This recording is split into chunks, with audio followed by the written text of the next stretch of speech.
Paradise with secrets. The sea at Bocas del Toro looked almost unreal, turquoise water stretching into the horizon, waves whispering against white sand. When Ivonne Baldelli, 41, stepped off the small ferry beside her boyfriend, Brian Brimmager, 35, she smiled as though life was finally giving her a second chance. After years of hard work in California, the island felt like the start of something new, a chapter of peace, love, and freedom. To the locals, they looked like any other adventurous couple chasing a dream abroad. Ivonne, with her warm laugh and gentle eyes, quickly became known around the village. She took long walks with her little spaniel, Georgia May, and talked about starting a small fashion line using Panamanian fabrics. Brian, tall, athletic, and always confident, played guitar at bars, earning drinks and attention. Together, they looked inseparable. But beneath that postcard-perfect image, cracks were already forming. Ivonne's emails to her sister Michelle had always been filled with sunshine, snapshots of beaches, stories of friendly neighbors, and jokes about her tiny rented room. But slowly, those cheerful updates became shorter, less detailed, almost as if something was weighing her down.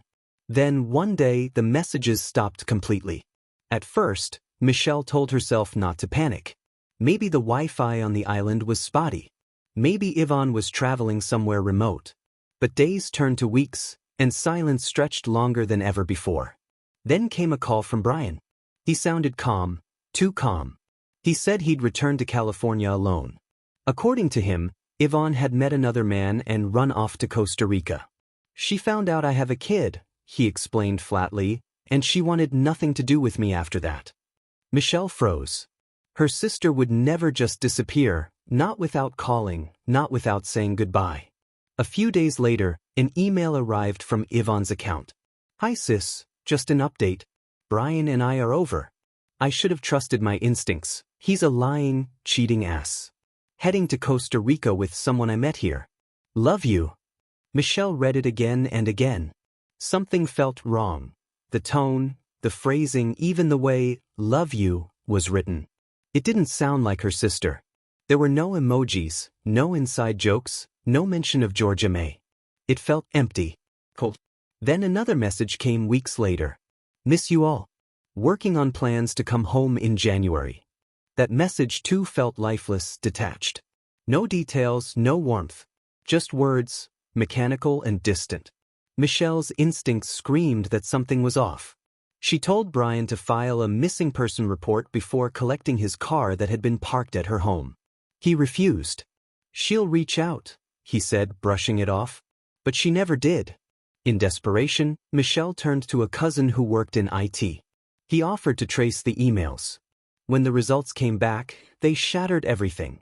The recent emails, supposedly sent from Costa Rica, had actually come from Dana Point, California, the same city where Brian was living. Michelle stared at the screen. Her sister's emails, the proof she'd clung to, were lies. Brian had been sending them himself, pretending Ivonne was alive, using her voice to cover something far darker. The truth was too heavy to process, that the man Ivonne had loved, trusted, and followed into paradise was now the only person who might know what really happened to her. The island dream had turned into a waking nightmare. And Ivonne Baldelli had vanished, leaving behind only silence, suspicion, and an empty room by the sea. The lies beneath the waves. When Ivonne's family learned that the Costa Rica emails had come from California, everything changed. The illusion shattered. For months, they had clung to the hope that she was out there, hurt, maybe, but alive. Now, that hope twisted into something colder, something closer to fear. Michelle couldn't sleep. Every time she closed her eyes, she saw Ivonne's last known photo, smiling under the bokeh's sun, holding her little dog, the ocean behind her. Somewhere between that picture and the fake emails, something terrible had happened. And she was sure Brian Brimmager knew exactly what. The FBI soon became involved after Michelle handed them the email traces and flight records.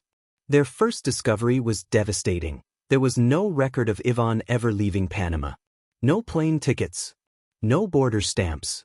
No witness had seen her at the ferry docks. She had simply vanished from the island, and Brian's story was full of holes. As investigators combed through the details, a different portrait of their relationship began to emerge, one far darker than the cheerful photos Ivonne had sent home. Locals recalled hearing shouting from their small rented room. Others saw bruises along Yvonne's arm and once, a black mark under her eye. She had brushed off their concern, laughing softly, "Oh, it's nothing. I tripped." But her forced smile told another story. The hostel owner later told police he had heard Brian yelling late at night, objects being thrown, and Yvonne crying quietly. Still she stayed.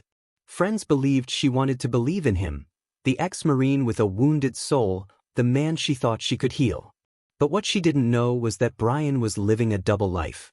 Back in California, he had a secret, a wife named Kristen and a young daughter. He had hidden them from Yvonne for years. Kristen, who once worked at the White House, had believed Brian's trip to Panama was a short overseas contract. She had no idea he was there with another woman, playing the part of the perfect boyfriend. When the FBI questioned Brian, he sat calmly in his Dana Point condo, sipping coffee like a man with nothing to hide. He claimed Yvonne had left him suddenly after an argument and taken all her belongings, even her laptop. But investigators found something chilling, a white laptop sitting on his desk, identical to Yvonne's. The forensic team seized it. What they uncovered inside sent a chill through every agent in the room. The device was Yvonne's, and it had been used to send the fake emails to her family. There were also browser searches no innocent person could explain. How to clean a bloody mattress. How to make someone disappear. And in the photo folder, images of Yvonne with fading bruises, snapshots Brian had taken, some likely without her knowing. The evidence told a story of control, violence, and cover-up. Back in Panama, locals came forward with more disturbing details. A fisherman reported seeing Brian late one night near the jungle edge, carrying something heavy wrapped in a tarp. Another neighbor said he burned trash for hours behind the hostel, even as the rain began to fall. The FBI now had what they needed: motive, deceit, and digital proof. But without a body, the case was fragile, a puzzle with its most crucial piece missing. Still, Michelle refused to give up.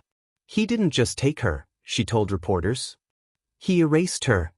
And in a way, that was true. Brian Brimmager had rewritten Yvonne's story, turning love into lies, paradise into prison. But what he didn't know was that the trail he thought he had buried deep under Panamanian soil was about to surface again. What the jungle remembered. Months passed, and Bocas del Toro no longer felt like paradise. The small island community that once welcomed Yvonne and Brian with smiles now whispered her name with sorrow. Flyers bearing her photo curled under the tropical rain. Her dog Georgia May long vanished, and the sea winds carried only unanswered questions. While Yvonne's family searched desperately in Panama, Brian Brimmager lived freely in California, smiling at neighbors, mowing his lawn, and posting cheerful photos online as though nothing had happened. But the FBI was watching. Behind those calm blue eyes, agents saw a man growing reckless. Every lie he had told was beginning to collapse under the weight of his own arrogance. Investigators traced Yvonne's bank withdrawals, small, strategic amounts Brian had taken to make it appear she was alive and traveling. They discovered how he used her email to impersonate her, sending hollow updates to her family. And they followed his online trail, including one chilling post made weeks after she disappeared. On a dark forum, he joked about selling a machete, writing, "Only dismembered one stripper with it. Hardly used." At first, it seemed like a cruel, tasteless joke. But when the buyer was tracked down, the truth broke open. Forensic tests revealed traces of blood beneath the handle, and the DNA matched Ivonne Baldelli. The discovery changed everything. On June 27, 2013, 2 years after Yvonne's disappearance, the FBI arrested Brian at his home in Dana Point. He didn't resist. He simply looked up from his couch and said, "I figured this was coming." Inside his home, agents found more evidence: digital files, personal items, and Yvonne's belongings he'd claimed she took with her. As investigators retraced his steps, the full picture emerged. After an argument in their room, Brian had killed Yvonne in a fit of rage. He then dismembered her body with the machete, hid the remains in the Panamanian jungle, and used her laptop to forge the illusion of her being alive. It was an act of control, of ownership, even after death. 2 months later, a fisherman walking through a remote jungle path discovered something buried beneath the earth, skeletal remains, wrapped in decayed cloth. Forensics confirmed what Yvonne's family already feared in their hearts. She had been found. The news traveled across oceans. In California, Michelle broke down when the call came. There were no words, only quiet sobs that filled the room as the rest of the family sat in silence.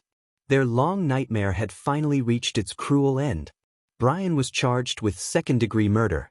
During the trial, prosecutors presented the mountain of evidence: the fake emails, the bruises, the search history, and the DNA on the machete.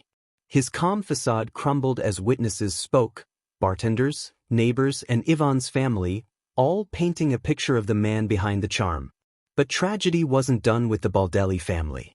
As the case moved toward trial, Michelle, Yvonne's devoted sister, was diagnosed with breast cancer. Despite her pain, she recorded a powerful video testimony, her voice trembling but fierce, ensuring that her sister's story would be heard in court, even if she could not be there herself. She passed away in 2014, before the verdict. In May 2016, Brian Brimmager was sentenced to 26 years in federal prison. The judge called his crime one of deception, cruelty, and cowardice. When Yvonne's ashes were finally returned from Panama, her family gathered by the sea she had once loved so much. The waves were calm that day. Her father whispered, "You're home now." They scattered her ashes into the water, the same turquoise tide that once welcomed her with promise. As the wind carried her memory out to sea, Michelle's words lingered in everyone's mind, a message she'd recorded before she died. Evil tries to erase love. But love always leaves a trace. And in the quiet crash of the waves, it was clear: the jungle had remembered.